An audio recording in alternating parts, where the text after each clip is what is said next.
السلام عليكم ورحمة الله وبركاته. أهلا بيكم يا شباب في فيديو جديد. معلش عارف والله إن أنا طولت وفترة كبيرة جدا، بس معلش أظن كنت مشغول جدا الفترة اللي فاتت دي. طبعا محتاجين بقى إن احنا نكمل البروجكت بتاعنا دوت اللي مش عايز يخلص دوت. ماشي، دلوقتي احنا كنا مخلصين نظام الاوثنتيكيشن آخر مرة، وطبعا خلصنا برضه ال APIs بتاعة اليوزرز. طبعا محتاجين إن احنا نبدأ بقى نخش إن شاء الله على البرودكتس ال APIs بتاعتها، ونكمل بقى البروجكت معانا للآخر إن شاء الله. تمام. عندنا دلوقتي احنا كنا بنمشي طبعا اند بوينت باند بوينت، كل فيديو كده بنخليه اند بوينت، او مثلا اوقات كمان الاند بوينت تاخد فيديوين كمان على حسب لو كان فيها لوجيك كتير مثلا او لا. فالاند بوينت بتاعتنا النهارده هتبقى اللي هو كرييت، عايزين نكريت برودكت جديد. فيلا بينا نخش بقى ايه على فيس كود ونشوف محتاجين نعمل ايه. تمام. بص دلوقتي انا بصيت على الكود طبعا، لما رجعت له بصيت على الكود كده. احنا كنا ضايفين عندنا النيم وعندنا الديسكريبشن وعندنا كاتيجوري وعندنا ايمجز وعندنا الستوك.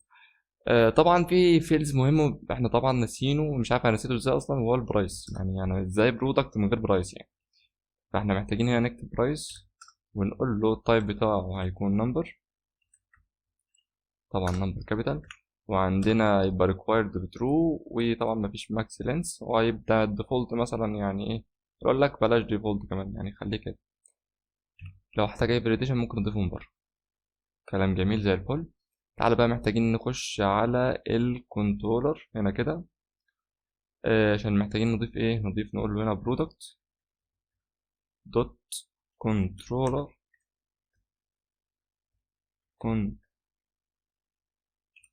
كنترولر دوت جي اس. تمام. يلا نقول بسم الله، نقول له بقى هنا عندنا اكسبورت، عندنا كونست، نقول له create product، نقول له طبعا async عشان هنجيب داتا من الداتابيز، ونقول له هنضيف داتا قصدي. تمام. نفتح الفانكشن. طبعا عندنا هنا ال request response وال next. كلام جميل. تمام. دلوقتي محتاجين ان احنا اصلا نجيب داتا من بوست مان، يعني الداتا اللي هتجيلنا دوت من البرودكت نضيفها يعني هنا كده، ونستلمها في البادي بتاعنا عشان نضيفه في الداتابيز بتاعتنا. فعندنا اول حاجه هنقول له كونست، افتح لي كده اوبجكت وقول له request دوت body، يعني هات لي الداتا من البادي. طبعا اللي احنا بنعمله دوت واللي هو destruction، اللي هو بنستخرج البيانات اللي احنا محتاجينها بس من البادي. فطبعا احنا محتاجين النيم، ومحتاجين البرايس، ومحتاجين الكاتيجوري، ومحتاجين ايه تاني. تعالى كده نخش على السكيما بتاعتنا. عندنا النيم والبرايس والديسكريبشن، تمام، وكتبنا الكاتيجوري، وعندنا طبعا الايمجز والستوك. عندنا هنا الديسكريبشن وعندنا ايمجز. طبعا الايمجز دي مش هتتكتب هنا اصلا، بس سيبها دلوقتي. وعندنا كمان الستوك. كلام زي الفل. محتاجين بقى ايه، محتاجين نقول له كونست برودكت. عندنا هنا اويت عشان محتاجين نجيب داتا، نضيف الداتا في الداتابيز، ونقول له عندنا البرودكت بتاعنا اللي هي السكيما بتاعتنا دوت كرييت. وعندنا بقى محتاجين نضيف كل الداتا دي. عندنا النيم والبرايس والكاتيجوري والديسكريبشن والايمجز والستوك. تمام. بعد كده نقول له الريسبونس بتاعنا دوت ستاتس ب 201 طبعا اللي احنا هنا بنكريت. وعندنا كمان دوت جيسون، ونقول له السكسس بتاعتنا بترو، وطبعا رجع لي البرودكتس. كلام زي الفل. طبعا كده مش هنروح نتست على طول، محتاجين ان احنا اصلا نعمل راوت الاول. فهنقول له هنا برضو نعمل فايل جديد، نقول له product دوت راوت دوت جي اس. كلام زي الفل. بعد كده نقول له كونست راوتر ايكوال الراوتر الموجوده في اكسبريس اللي هي على اكسبريس ديت. وبعد كده نقول له عندنا راوتر دوت بوست، لان طبعا الميثود بتاعتنا بوست. لو جينا هنا على نوشن هتلاقي ان الميثود بوست. بعد كده نكمل نقول له على اند بوينت سلاش. محتاجين ايه بقى؟ طبعا اللي هيضيف البرودكت دوت محتاجين يكون ادمن. فطبعا اول حاجه لازم يكون مسجل دخول، فنقول له اوثنتيكيشن. ده كان ميدل وير احنا كنا ضايفينه طبعا، يعني اكيد انت فاكره، يعني اوثنتيكيشن. وكمان محتاجين طبعا الادمن هو اللي يضيف. احنا كاتبين هنا ان الادمن هو اللي هيضيف البرودكت ده، فطبعا هنقول له الاوثرايزيشن برضو بتاعتنا، نقول له اوثرايزيشن، وطبعا هنمرر لها ان اللي هيضيف مين، الادمن الجميل بتاعنا. بعد كده محتاجين بقى نضيف بقى الفانكشن بتاعتنا اللي احنا لسه عاملينها، نقول له create product. ايوه هي دي، كلام جميل. عندنا بقى عايزين نقول له export default للراوتر ده، كلام زي الفل. هل هيشتغل كده؟ برضو لا، محتاجين برضو نروح للاب ونقول له محتاجين يكون في سلاش products، طبعا كله كله سمول طبعا products. وطبعا عندنا برضو محتاجين ان احنا نضيف الراوتر بتاعنا، فنقول له import product router او routes from، هي موجودة على نفس المسار، نقول له route وبعد كده product routes.js. زي الفل كده، احنا جاهزين بقى ان احنا نتست. ايوه في ايرور، تعالى نبص.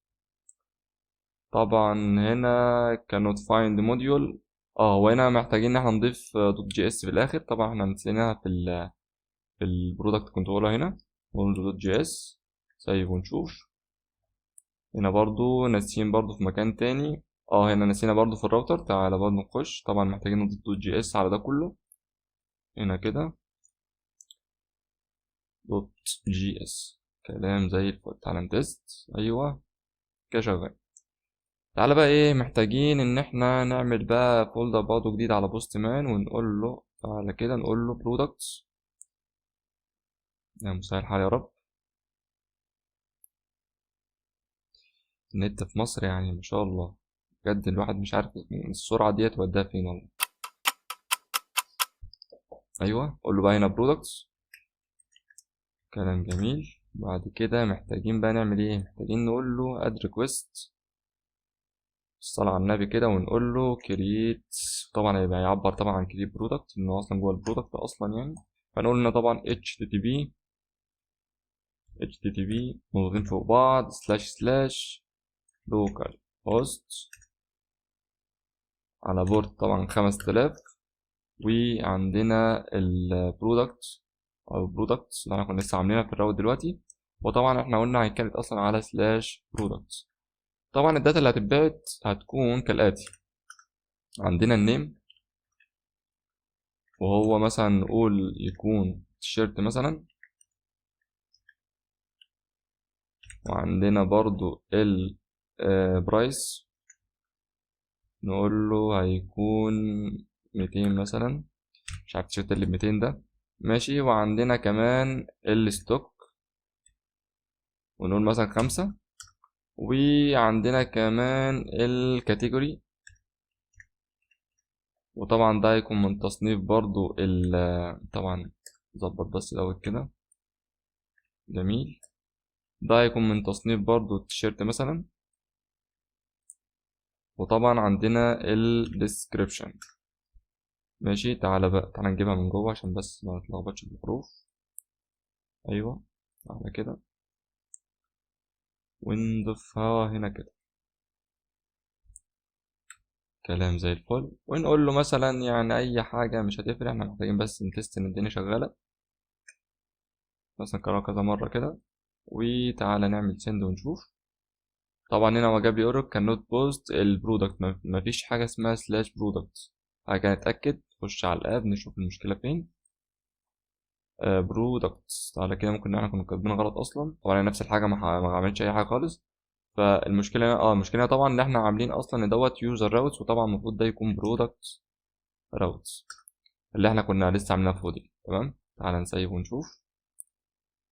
يلا نقول بسم الله ونعمل سند، كلام جميل كده. كريت معانا البرودكت، طبعا رجع لك سكسس بترو، وطبعا ده الداتا بتاعت البرودكت، كلام زي الفل. طبعا اللي انت شايفه دوت هنا كده، ننزل دي كده. ده شكل بدائي جدا، يعني هنا مفيش حتى فاليديشن، يعني حتى هو لو بعت النيم من غير اي حاجه فهيجيله ايرور طبعا. بس الايرور هيجي منين؟ الايرور هيجي من الداتابيز. يعني مثلا تعالى كده، تعالى نشيل النيم خالص، يعني نشيله كده، اعمل سند. الايرور ده جاي لك منين؟ جاي لك من الداتابيز. هنا بيقول لك برودكت فاليديشن فيلز نيم بس نيم از ريكوايرد، ده طبعا جاي من داتابيز او من جوجل. فطبعا برضو ماشي شغال، بس ايه الافضل طبعا انك انت تعمل له فاليديشن من بره، ما تعتمدش على الداتابيز.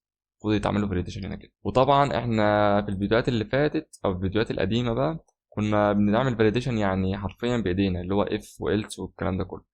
بس طبعا بيبقى في مكتبات او لايبريز تانية بنستخدمها عشان تسهل علينا الموضوع اكتر. عندك مكتبه مثلا زي زود كويسه جدا، ممكن نستخدمها ان شاء الله بس في الفيديو الجاي. فملخص الفيديو ده كده ان احنا عملنا برودكت كنترولر وضفنا فيه الكرييت برودكت فانكشن، وبعد كده عملنا برضو البرودكت راوت وضفنا طبعا الراوت بتاعنا، وبرضو جينا في الاب وضفنا البرودكت بتاعنا، الراوت اللي هنستقبل عليه اي حاجه تبع البرودكت. وطبعا نقدر نعمل تشيك دلوقتي على الاند بوينت ديت، وممكن مثلا نكتب جنبها نوت ونقول فاليديشن مثلا، عشان ايه نفتكر ان احنا هنا محتاجين نعمل فاليديشن الاول. وبكده نكون انتهينا من اول اند بوينت الحمد لله الى حد ما يعني. تمام، وان شاء الله هنبدا في الفيديوهات الجايه نكمل باقي الاند بوينت اللي فاضله دي. وان شاء الله اشوفك على خير يا صديقي، وسلام.